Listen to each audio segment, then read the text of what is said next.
What is up, W Sports Podcast? Tubby and Jimothy, we are back again for, I think this is like day 3 in a row. So, thank you guys so much for subbing to the show. But we are back again today because MLB season literally is just around the corner. And we are very excited as some big baseball fans here. But most importantly, we hope you're excited and you hope you're ready to break down some of the free agents news that we've had in the offseason, but also some of the biggest remaining ones that are out there. And ultimately, we're all on a path, except for Tubby, how to stop the Death Star that is the Los Angeles Dodgers. Tubby, welcome back. I mean, good luck. Good luck. Yeah, it's absolutely insane. But like you said, hey, eventually, like the Death Star gets rolling for a while, but I'm telling you, it's going to come down. It's going to come down. Hey, after 5 or 6 World Series, go ahead. After 5 or 6, like attempts or like wins. We don't want to see that many wins. Nobody likes a team that constantly is in the championship, that constantly wins everything. So you're saying you don't like the Kansas City Chiefs? I love the Chiefs, dude. That's different. Yeah. I mean, I guess. I mean, certain people say the Dodgers are ruining baseball. But yeah. I did send you that post. That guy was like, "Hey, Dodgers aren't ruining baseball. All these other teams, they have money. They just choosing not to use it." Yeah, literally in the CBA agreement or something like that. The Athletics is what we'll call them this year. The Athletics for the next couple of years. They literally signed guys to bigger than expected deals so they could bridge the gap, is what they said. Yeah. So it's dumb. I don't know if the guys that they signed deserve that big of a deal, but you know, they're just trying to. This is even if you have a salary cap minimum, it's like, well, I guess this stuff will happen. But I guess the players are getting paid, so that's good. Yeah. I mean, I think am I wrong? Did they give Brent Rooker an extension? Yes, they did. Give him? That's the only guy that they paid that actually deserved it. Yeah. Yeah, I don't know. Yeah, it's been an off season, a weird off season. It would be hard for me to sign with the Athletics because I'm like, dude, I just made the major. I'm in the majors, and you want me to go play 81 games with AAA facilities? You don't want to play in Sacramento in a AAA stadium as a professional baseball player, and not knowing when you're ever going to play in home games in an MLB stadium because they haven't even started breaking ground for the new stadium in Las Vegas. You saying that doesn't sound fun to you? Does not sound fun. I'd rather be the Tampa Bay Rays, and I don't. I mean, at least then you're gonna be in position to succeed as a player, even if you're playing half your games in a minor league ballpark and it's the hot Florida weather. I'd rather be the Toronto Blue Jays during COVID when they had this play in Buffalo, and they're in a minor league ballpark. And minor league, but at least I'm getting transportation stuff like a professional team. I have no idea what to expect from Oakland. There it is. There it is, Oakland. I said it.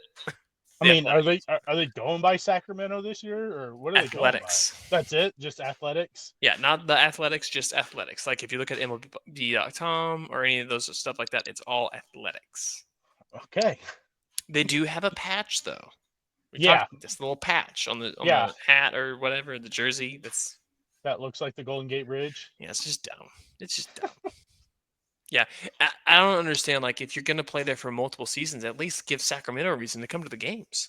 Yeah, put Sacramento A's. Or I mean, we saw New Orleans do that whenever they had to go play in Oklahoma City. They were the Oklahoma City Hornets for 2 seasons. Yeah. Why not, dude? If that's where you're going to be playing for the next 2 to 3 years, put it on there. Well, hey. We're proud that we're in Sacramento. Honestly, it costs too much, so that's why we didn't do it. Yeah. Too many letters. Sacramento.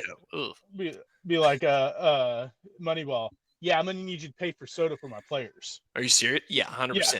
Yeah. We're not doing that. So, well, let's go ahead and get into it. Since our last podcast, a baseball-related podcast, anyways, we got Anthony Santander finally gets the signing, and good news. It was in Toronto, so he stays in the East, and I don't know. I do think it's a good signing for Toronto, but he's one of those guys I'm a little nervous. Will he be more like why is my mind blanking? Plays with the A's, was with the Washington Nationals third baseman Anthony Rendon. There it is. Yeah, Rendon. Yeah, Angels. Yeah, Angels. I'm worried. I'm a little worried about that. Hey, at least for them, they didn't have to pay him what the Angels paid Anthony Rendon. That's always a bright spot. And then at least he doesn't have. At least we don't know yet.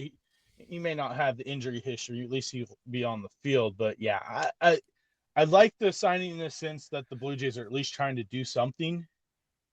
But also, like you said, I'm still a little bit skeptical. Can he keep up the power numbers that he's had over the last couple of seasons?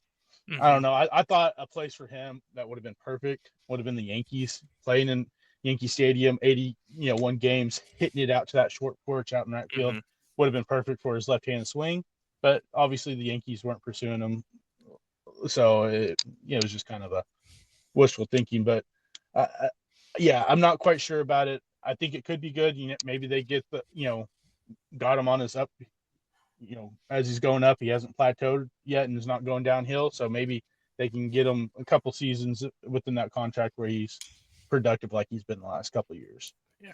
Is there a team that's been this offseason that you've seen them? Their window's not open yet, but it's someone's pushing it open a little bit more now, if that makes sense. That made a signing that you're like, I think this is under the radar. I think this person signed a really good deal for the team and for themselves to like maybe either prove it or whatever it is. Is there one of those that sticks out to your mind? And if you don't have one yet, I can go. I have one if you want to think about it for a second. But yeah, go ahead. Yeah, for me, it's Detroit. They made the signing of Gleyber Torres. Now, listen, it's a 1-year deal. Part of that probably has to do with Javier Baez and the terribleness of that one. But I think through this team, they're coming together. There's still one more signing that I think they really, really need to do to help out that rotation. But I think the Torres deal, that's the one. But but I think Gleyber Torres is an under the radar signing that I really like. Yeah, no, I like that. I think another guy that they could potentially add to that I've seen a lot of kind of momentum building towards it is you bring in a guy like Alex Bregman, a guy that's had wins World Series, history, maybe not the best gaudy numbers like we expected from Bregman, but another guy that brings in a little bit more culture there that could potentially open that window a little bit more. I'm going to go with the Boston Red Sox. Walker Buehler, bringing in a World Series champion, former Dodger. I think that they needed a veteran pitcher within that rotation to come in and kind of show those young bucks how to go through a full MLB season. Yeah, granted he's had his injury histories throughout his career, but I saw the best form of Walker Buehler I've seen in the last 3 or 4 years in the playoffs, those last 2 starts. So I think that he's starting to figure out how to throw with the second, third Tommy John surgery that he's had. And he's starting to figure out how to, manage his pitches better that way. I think with their offense that they potentially could have what it was last year, if they can just kind of build upon what it was, this team could be a very dangerous team in the East. I think if they still, like Detroit, they're going to need another rotation arm, and whether it's going out and trading for Luis Castillo or even seeing, forgot the other name. I think it was Brian Wu was another one from both Mariners pitchers, because Mariners are trying to find some offense. They got some young offensive players that they could trade over to help, build that trade. I think that's another team that was, good last year, almost made the playoffs. But I think this team, if they can get another rotation guy, could be a team the Yankees and the Orioles might have to watch out for in this division. Yeah, one of those guys. So we mentioned Jack Flaherty. Would love the fit with him back in Detroit. But one of the ones they signed Alex Cobb also this year. But I think there's one other guy that people are missing, and maybe it's because I have the eyes to see it. But he brings something to a younger rotation that's really helpful, and that's called I eat a lot of innings. And I will give up that 3 or 4 run first inning or second inning, and I'm still going to make it through 5 or 6 innings. And that saves your bullpen. It saves your young rotation from being overextended. And that's Kyle Gibson. I don't know how this dude is still out there. I understand he's 37. His WAR last year was 4 on a bad Cardinals team. He still put up the numbers. I get some teams are moving away, whatever, but go and sign this guy. He's a professional ball player. He's a solid depth piece. Yeah, he's a good, back in the rotation guy, like you said, on those, 4th, 5th starts of the week or, 4th, 5th game of the week. He can go in there, eat up 5, 6, maybe 7 innings if he's pitching good. Save your bullpen because they've been pitching, hopefully for you guys, if you're good or even if you're bad, your bullpen's been throwing a lot. Yeah. And, that week, go out there and, eat some innings. I think a team that could use him is, potentially a team like Detroit. Go outside him and Flaherty. I think both of them are going to come in at cheap numbers. The Orioles, bring them back. You had them for a half a season. Go back, bring them back because your rotation is bad right now. That's another team that could potentially look at bringing Jack Flaherty back too. Also, they need pitching somewheres, and we talked about it last week. That team that right now they are potentially ruining any window that they had because they are trying to be too much of a penny pincher right now to save money down the line. But if you go ahead and spend that money now, at least if you're in contention, gives you a better chance, down the line. People see that these young players have developed, they're going to be more willing to come to you and maybe take cheaper deals for the potential of winning. Yeah, and I think a good comparison that I see with Baltimore now, and this was a team that was like Baltimore 10 years ago, the Chicago Cubs. Yeah. Hasn't been a legit competitor in a while.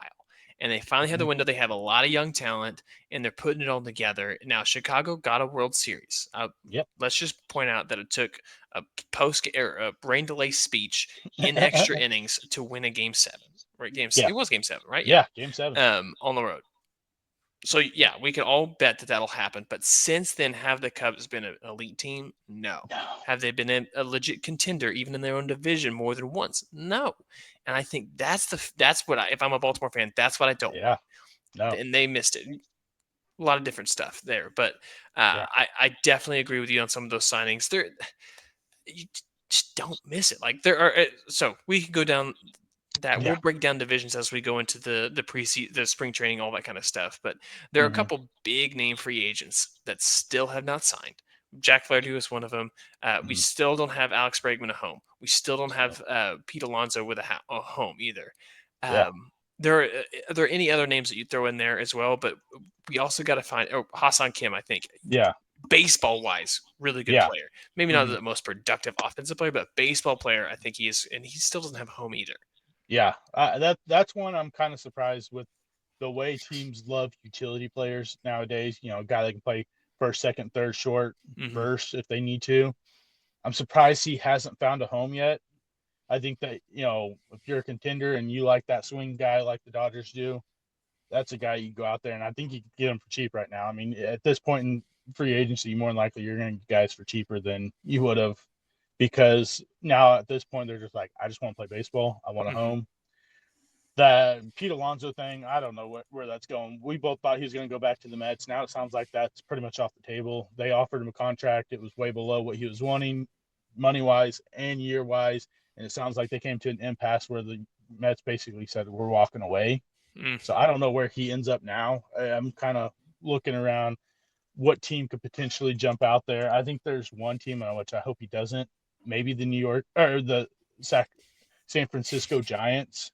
There it is. Yeah. The Giants, hey, go out there, get you a big bat, bring him in. You brought in Willie Adames. Maybe they go out there and try to get another, big offensive player, because that's what they're one of their biggest weaknesses over the last couple of years after the somewhere out of the blue 4 or 5 game win season. They haven't had the offense to go with the solid pitching that they've had over the last few years. So maybe they go out there and sign him. I think Bregman, that one's another one where I think right now, if I'm looking at it, I think it's going to be the Detroit Tigers. It sounds like that's picking up a lot of steam, where they're just trying to now settle on the amount of, money wise. They've got the years, figured out. And now it's just kind of back and forth between, all right, this is what we want, this is what we're offering.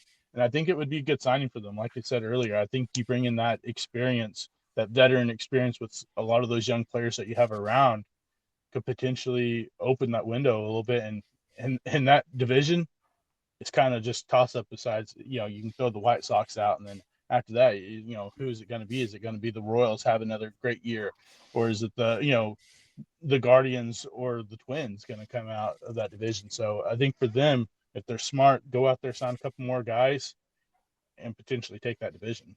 Yeah. And I feel like right now it's Detroit and Kansas City on the rise. Cleveland is not. I think they're there. They're there. Yeah, they're not higher or lower. There. And I think the Twins are treading water at best. Yeah. Just financially wise, so they're not able to make a lot of moves. So yeah, I think you're right. Yeah. Do any big trades you think that might happen early in the spring part of the season? I think one to watch is going to be Vlad Jr. I know they just signed Santander, but I know that there's a lot of, early on in the offseason, they're like, oh, yeah, maybe he's going to get traded. Then it was like, no, he's not going to get traded. Then they missed out on, Roki Sasaki and some of these other guys, and they're like, okay, maybe we might go ahead and start to blow it up. If not him, I think Bo Bichette is another option. Yeah, it is another sad story when you have one of those cores that just doesn't particularly. But that's why baseball is so tough. Like you can have Yeah. one great player, Mike Trout, and it doesn't matter. Like you got to Yeah. have the whole team. You got to have all the pieces, and that's why it matters. If you have an ace, if you have a solid two, like the depth, you just can't have. Well, I have 5 good pitchers. It doesn't matter what order I put them. No, it matters because you're going against the other team's best team. Best arms. So as we go into the season pitchers and catchers reporting, we're going to break down each division, predictions, some of those things. And obviously, as those last minute signings happen, hopefully sooner rather than later, just for the players' sake, we will make sure we talk about those, break them down. But that's all I got for today. Anything we missed, Tubby? I mean, we did miss, the Dodgers signing Roki Sasaki and Tanner Scott, but yeah. I know the rich keep getting richer, but good for them. And that's the thing is, so far they have with this setup, they have one World Series. I will say, since they signed Shohei Ohtani, that was when it happened, and he's going to be pitching this next year. So they literally, even if they didn't sign anybody else, and they brought everybody back from last year, and he was able to pitch, the team got better. And then there's one thing also I think that most people are going to miss is that more than likely Sasaki, he's going to be a starter from the opening get-go. The Dodgers have a potential of signing Roki Sasaki and getting a comp pick for him, winning the Rookie of the Year because he had to sign a minor league contract. Yeah, good for them. Yeah. Smart people, smart franchise right there. That's a good franchise. One that has money and is a good franchise. That's always nice to have. Yeah. All right. Well, guys, that's the episode. I'm looking forward to breaking down specifically the New York Mets and did they change enough with this massive Juan Soto deal. But you're not going to find that out today. We're going to talk about that here coming up. But we appreciate you all subscribing to the show. We're going to talk to you again soon we have more episodes breaking down all the things college football, baseball. We'll obviously even talk some NBA sometimes. So just stick with us. Till then, we'll see y'all next time. See ya. See ya.